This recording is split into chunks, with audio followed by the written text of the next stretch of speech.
The Atlantic City update Boardwalk Paradise for Fallout 76 is finally here, and with it comes some awesome new additions and fixes I think everyone will really enjoy.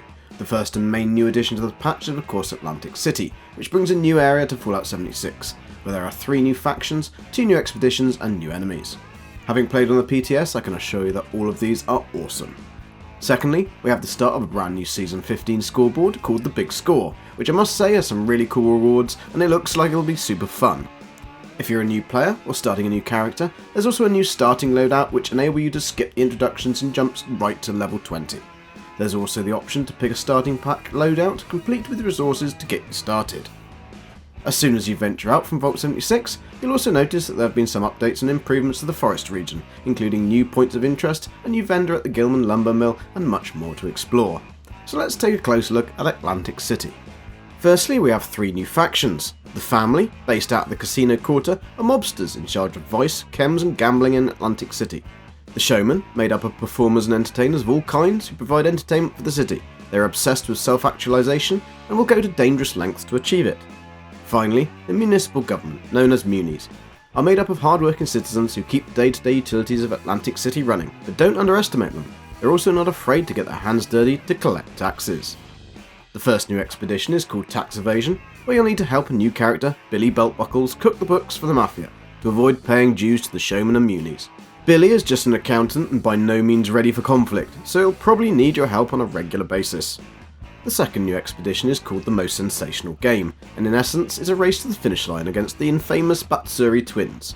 Win to be crowned the Boardwalk's newest sensation, but be warned, it's not plain sailing with danger around every corner. There are 2 exciting new enemies within the city, the Overgrown and the Lesser Devil. The Overgrown are chaotic and mysterious. They are nature-based enemies with only one mission, to spread. The Lesser Devil are new predatory cryptid that hunt in packs and use both powerful melee attacks and projectiles. I've only experienced the Overgrown in the PTS, but imagine the Lesser Devils to be smaller variants of the Jersey Devil we already have in the game. The Overgrown I fought against were hard work, but look amazing, and from memory these seem to be different variants, so there'll be an exciting new challenge.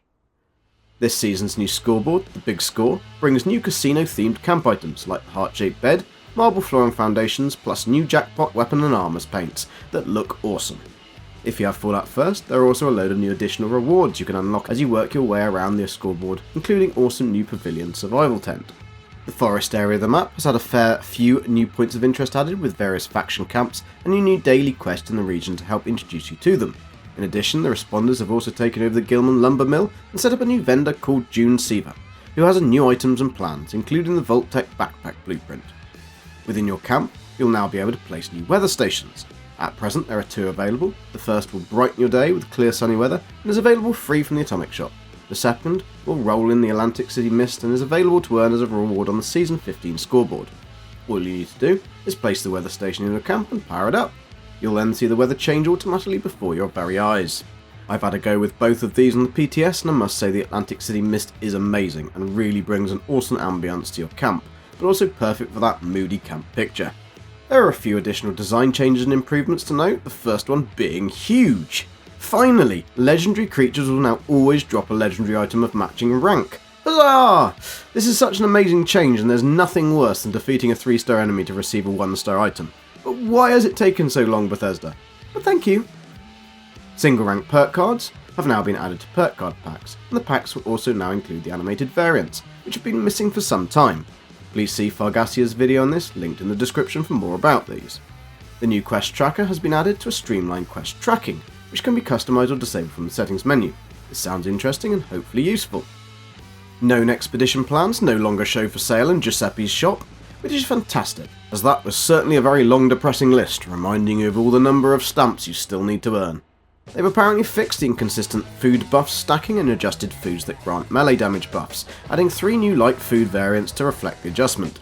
This will be interesting and I wonder what the new foods are. Another nice addition is the donation boxes have now been added to all 3 fast travel locations. These are great and really encourage people to help out new players instead of just scrapping or selling unwanted items if you don't need the caps. The following points are the most notable bug fixes and improvements that have been implemented to this patch. The build limit has been increased so that players can build both a Pittsburgh Palace and Hunter's Lodge. Now this is fantastic.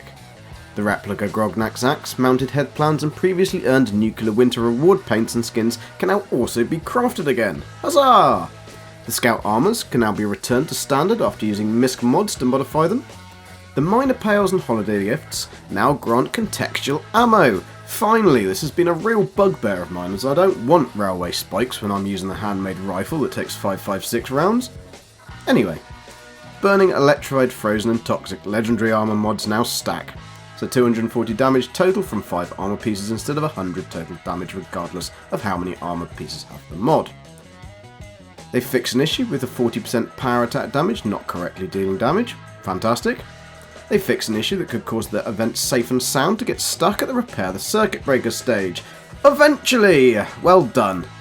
Fix an issue in the seismic activity event where the Ultrasight Titan can become invulnerable after destroying the crystals. That was a little annoying. They've added behaviour updates that allow players to self-stim pack whilst using a wind-up weapon that is charging down. Now that's quite cool. It would be nice though if we could use them in VATS. But, moving on to VATS.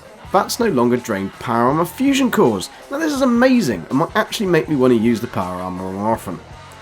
And finally, Berry Mentat's highlight effect now extends with the Chem Fiend perk. This is fantastic and something I always use, so a great little fix. If you want a full list of the patch notes, they're linked in the description. Thanks for watching, I've been goldengek, and have fun.